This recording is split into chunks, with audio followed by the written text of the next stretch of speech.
আসসালামু আলাইকুম। আশা করি আপনারা ভালো আছেন। আমিও ভালো আছি, আপনাদের দোয়া।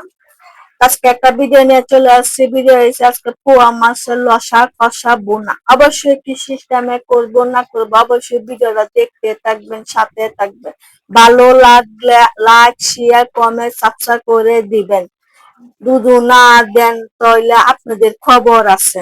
কি খবর আছে, কয়টা খবর আছে, এটা আমি পরে বলে দিব। তাহলে চলেন এখন আয়োজনটা করে নিই। এখানে হচ্ছে পোয়া মাছ।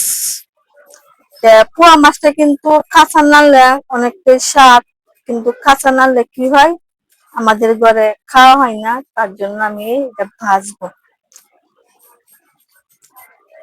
দিয়ে দিব আধা চামচ মরিচের গুঁড়া, আধা চামচ ধনিয়ার গুঁড়া, আধা চামচ হলুদ, স্বাদ মতন লবণ, অল্প একটু জিরার গুঁড়া। মানে ভাজাটা এরকম করে ভাজলে কিন্তু মাছটা অনেকটাই শক্ত থাকে বা ভাঙ্গে না। সবকিছু ময় মশলা দেয়, এখন সবকিছু মাখায় নিব। আর এরকম করে ভাজলে শুধু হলুদ দিয়ে লবণ দিয়ে ভাজলে কিরকম হয়, সাদা সাদা থাকে। তার জন্য একটু বেশি করার চেষ্টা করবেন আপনারা। মানে সব মশলা, মানে আমরা যেগুলা তরকারিতে খাই সেই মশলা দিয়ে যদি মাছটা ভাজা করেন, তাহলে মাছটা সুন্দর থাকে বা কালারটা দেখতে অনেক সুন্দর হয়। চুলাটা আগে আমি তেলটা বসায় দিছি। এখন যে মাছটা আমি লবণ মরিচ দিয়ে মাখায় রাখছিলাম ওটা দিয়ে দিব।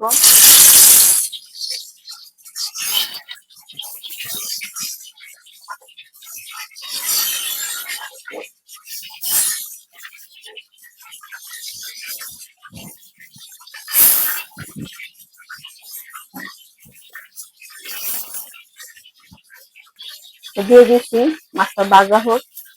তো মাছটা বাদগুলা দিচ্ছিলাম, বাদগুলা হয়ে গেছে। এখন নামার ডেচকিটা বসাই দিব।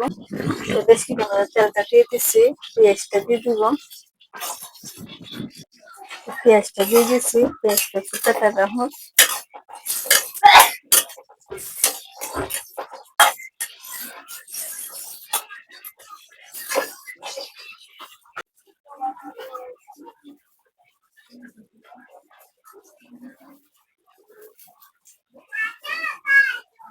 এক চামচ রসুন বাটা দিয়ে দিব সাথে।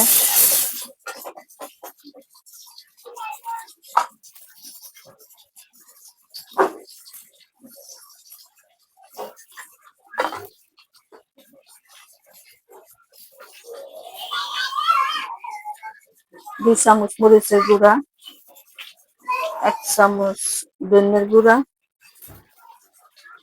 আধা চামচ হলুদ, স্বাদ মতন লবণ। এখন মশলাটা একটু পানি দিয়ে ভালো থেকে কষাই নিব।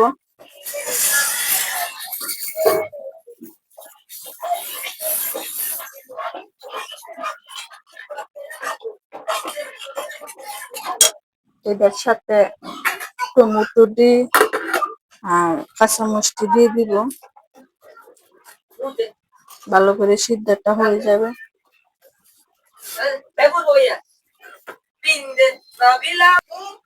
এখন সবকিছু ভালো করে মিশিয়ে নিব। কিছুক্ষণ মশলাটা কষুক, ঢাকনাটা দিয়ে দিব। তো মশলাটা কষা নিয়ে গেছে। এই যে লাগছিলাম পোয়া মাছগুলো বাজছে। এখন এখানে একটা একটা করে দিয়ে দিব পোয়া মাছগুলা। আসলে পোয়া মাছগুলা কিন্তু কাঁচা নাড়লে সেই স্বাদ লাগে। এখন আমার বড় ভাইয়ের খানা, তার জন্য ভাজছে নাড়বা। অল্প করে পানি দিয়ে দিব। ঢাকনাটা দিয়ে দিব। এটা কিন্তু মাখা মাখার মতন থাকবে। ঢাকনাটা দিয়ে দিয়েছি, তরকারিটা হোক আসতেছি।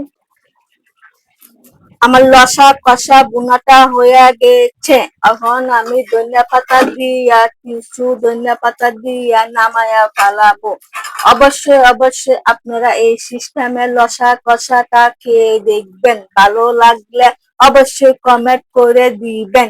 তাহলে এই হন্ত ওই ভালো থাকেন, সুস্থ থাকেন, আর আমাদের জন্য অবশ্যই দোয়া করবেন।